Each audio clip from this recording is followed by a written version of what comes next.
Hello, everyone, and welcome to this week's Midweek Message. My name is Wayne. Thanks for joining in. If you have been following the message for any length of time, you know that we're just coming out of a series on the New Hampshire Confession of Faith. I promised you a couple of weeks ago in the last episode of that series that things were going to be changing. You're going to notice a little bit different format for the Midweek Message, where those episodes on the New Hampshire Confession of Faith, some of them were pretty long and really involved and really deep. I think you'll notice that this new format, the videos will be a little bit shorter, more devotional in nature, and most likely will be a follow-up to what was preached in sermons on the Sunday prior at Northport Baptist Church. So one of the things that one of the points, I guess you could say, of the sermon that I preached last week, I preached from Hebrews chapter 10, specifically verses 22 through 25, and it had 3 points, the message did, which I guess you would expect that from a sermon, right? 3 points. This one just happened to have 3 points. And the first point was, and all of these were in response to the fact that Jesus has made a way for us to have a relationship with God. We need to, first of all, according to the author of Hebrews in Hebrews 10:22, draw near to God. He says, let us draw near. And then he says, let us hold on. And we'll come back to that one in just a minute because that's the topic of today's message. And thirdly, we need to consider, he says, let us consider one another. We need to consider other believers and how we can encourage other believers towards love and good works. I want to spend a little time, though, today talking about this second point in verse 23, and I'm going to read verses 22 through 24, and then I'll go back and we'll look specifically at verse 23. And remember, this is in response to the fact that Jesus has made a way for us to be saved. He says, let us draw near with a true heart and full assurance of faith, with our hearts sprinkled clean from an evil conscience and our bodies washed in pure water. Let us hold on to the confession of our hope without wavering, since he who promised is faithful. And let us consider one another in order to provoke love and good works. All right. Let's go back to this second point here. Let us hold on to the confession of our hope without wavering. You know, it's easy to waver in our faith. It's easy to doubt. It's easy to find ourselves kind of wandering in our beliefs and in our faith system, because we live in a world that is, by very nature of its being, pluralistic. There is a lot of different views, a lot of different ideas floating around out there, and you really see this more almost than in any other area in the area of faith and religion. And so there is a lot of religious pluralism in the world in which we live. There's a lot of people think there's a lot of different ways to God. But the Bible is very clear and very specific that there is only one way to have a relationship with God, and that is through Jesus. In John 14:6, Jesus says, I am the way, the truth, and the life. And articles matter because Jesus could have said a way, a truth, and a life if he was just one of many. But Jesus knew that he was the only way to God. Jesus is the way, the truth, and the life. No one comes to the Father except through him, is what John 14:6 tells us. And sometimes it's hard to hold on to faith in that truth. And it's also hard to hold on to the promises of God at times. Ephesians 2:8-9 says, for it's by grace that you've been saved through faith, and this not of yourselves, not by works, so that no one can boast. And on the surface, salvation by grace alone through faith alone can seem a little too easy, too good to be true. We're used to working for things, and so sometimes we can even doubt God's promises that He'll save those who turn to Him in faith and put their trust in Jesus. And we think, well, it's got to be more than just that. And then there are other times in life where hard times and struggles come along, and we start to doubt whether God loves us or God cares about us or God even knows what's going on. And we convince ourselves that if God really cared, He wouldn't allow suffering to come into our lives, or He wouldn't allow things to happen, especially if we're trying to live in obedience to His will, trying to be good people. We would expect that God wouldn't allow those things to happen, right? But I think one of the things that I've learned, and I encourage you to read a couple of books in the Bible, go back to the Old Testament and read the book of Job, all about a guy who was a stand-up guy, a guy who loved the Lord and tried to serve Him, and yet God allowed Job to be tested. He allowed Job to really lose everything and to even go through a serious time of questioning and doubting God's goodness until he gained perspective on what God was possibly up to in his life. And the truth is, God really never tells Job exactly what He's up to. It really just boils down to, Job, do you trust me? Do you trust that I have a better view, a better perspective than you do? And in the end, Job does trust God. And another book is the book of Hebrews in the New Testament, because the writer of Hebrews was writing to a group of Jewish believers in the area around Rome who were being persecuted and who were suffering for their faith. They had lost jobs, they had lost their homes, they had their possessions confiscated. Some of them had been thrown into prison, and some had even lost their lives because of their faith in Jesus. And so these believers too were wondering, well, where is God? Why would He allow us to go through all of this suffering? And it's in response to that the writer of Hebrews is even saying the things that we just read.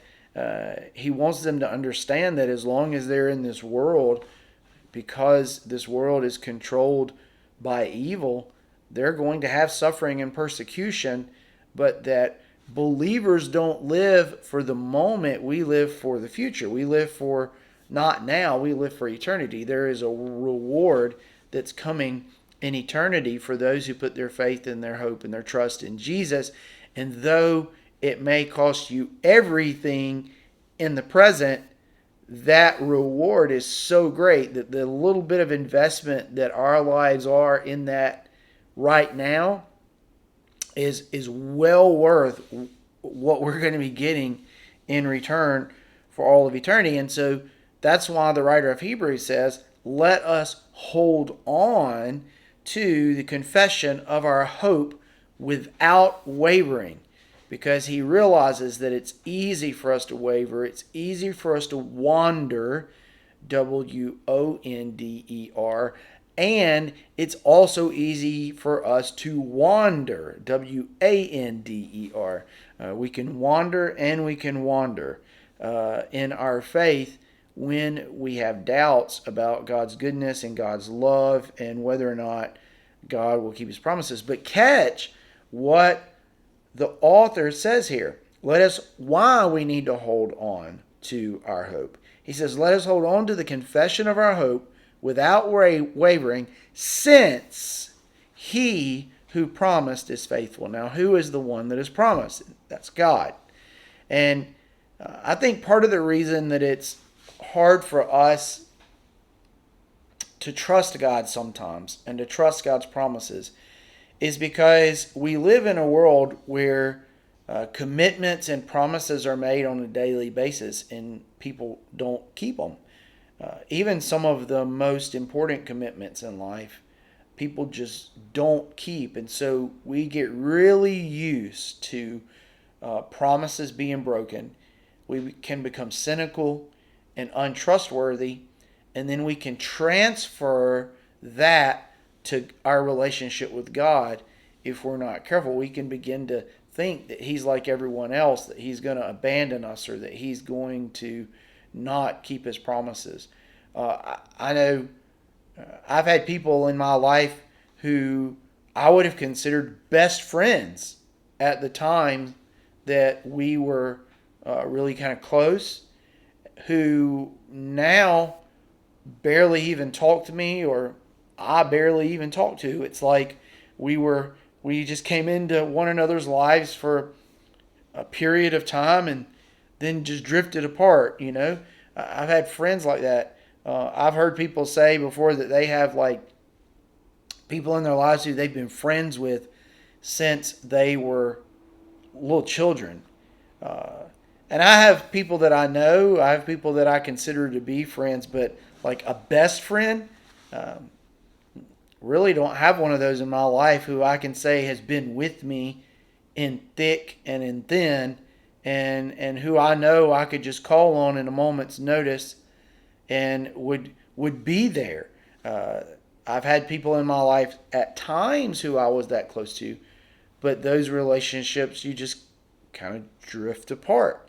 And so there's a temporary nature, I guess you could say, to those commitment levels.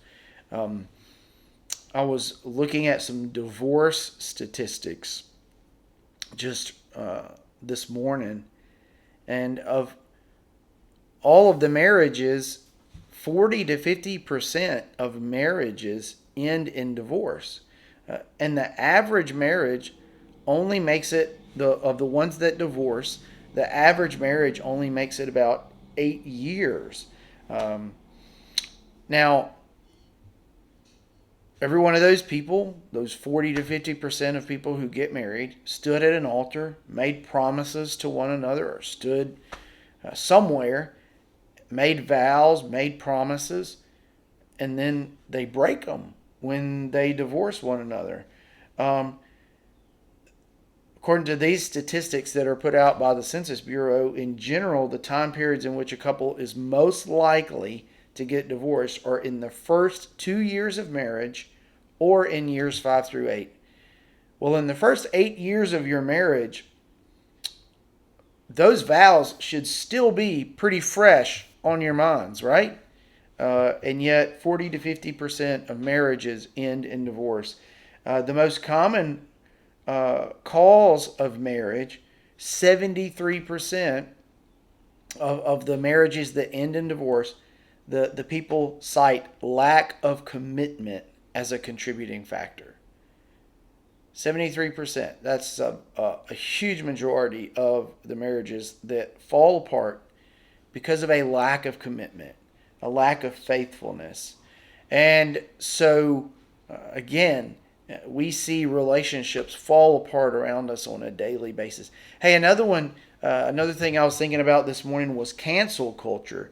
This is another area that's kind of new to, I guess, the world.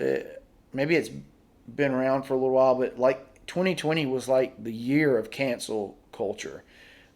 There were some pretty significant folks canceled in 2020. And of course, cancel culture is really like when someone says or does something that one group or another disagrees with, and they seek to really destroy that person and malign them and ruin them.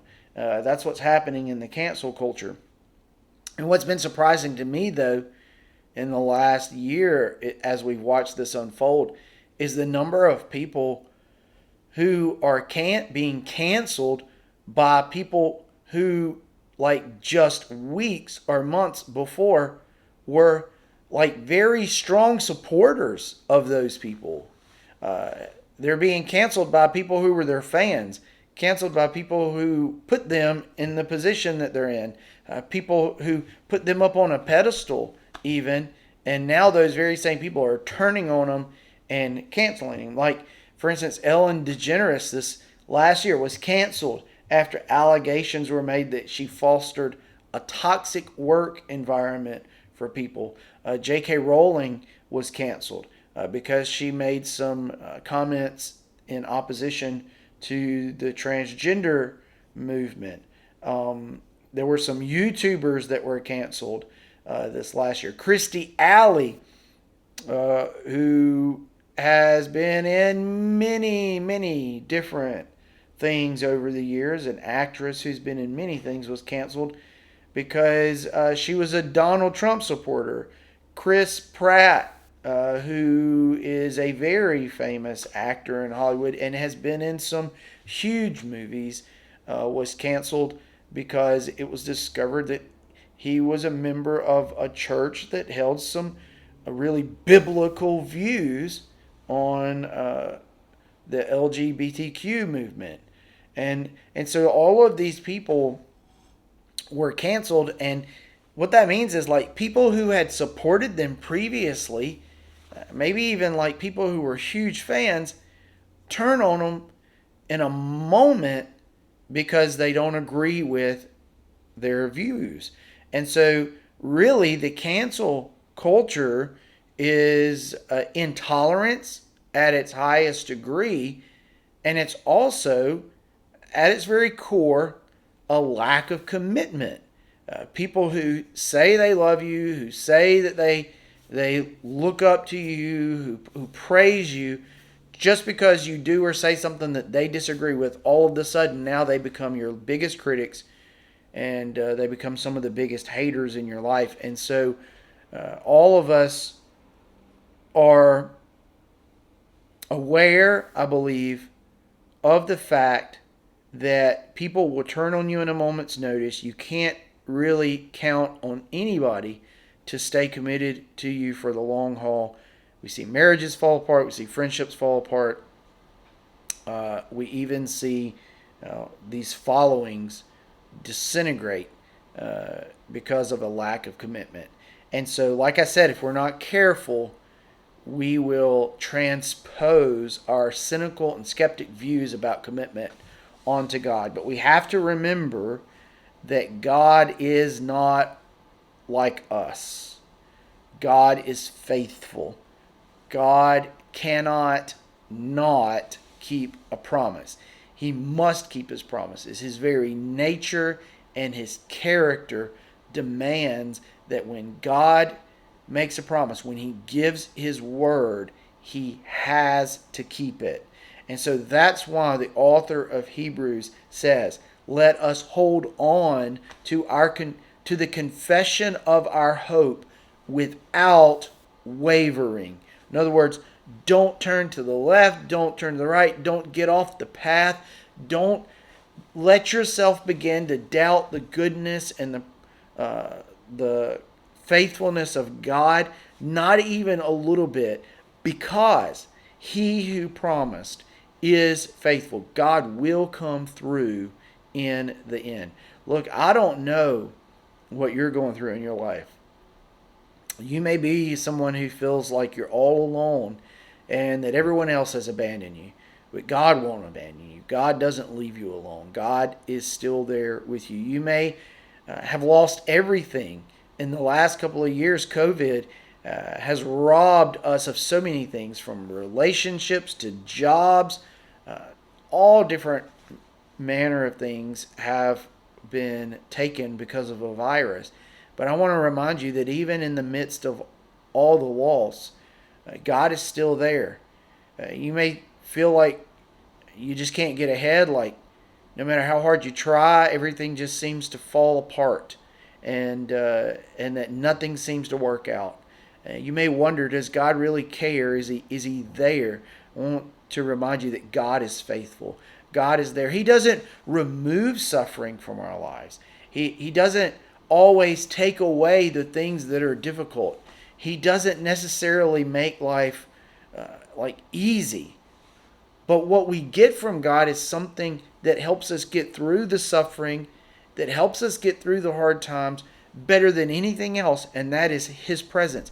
He promises us that even in the midst of our suffering, even in the midst of our loss, even when the rest of the world forsakes us, even when everything seems to fall apart, His presence is still there. He doesn't go anywhere. He doesn't abandon us. He doesn't leave us or forsake us.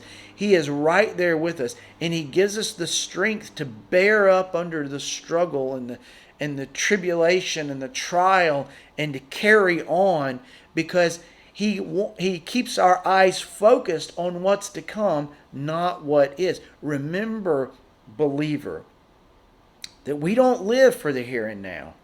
Sometimes we wonder why God doesn't make life better for those who are His children. Well, the reason He doesn't is because He wants to keep you focused on what's to come, not what is.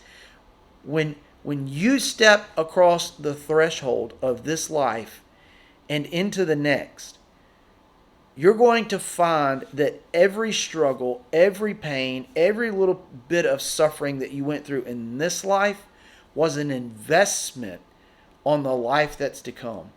And the little investment that we make in this life in the area of pain and struggle and hardship is nothing compared to the return on that investment that we're going to get in the future, in eternity.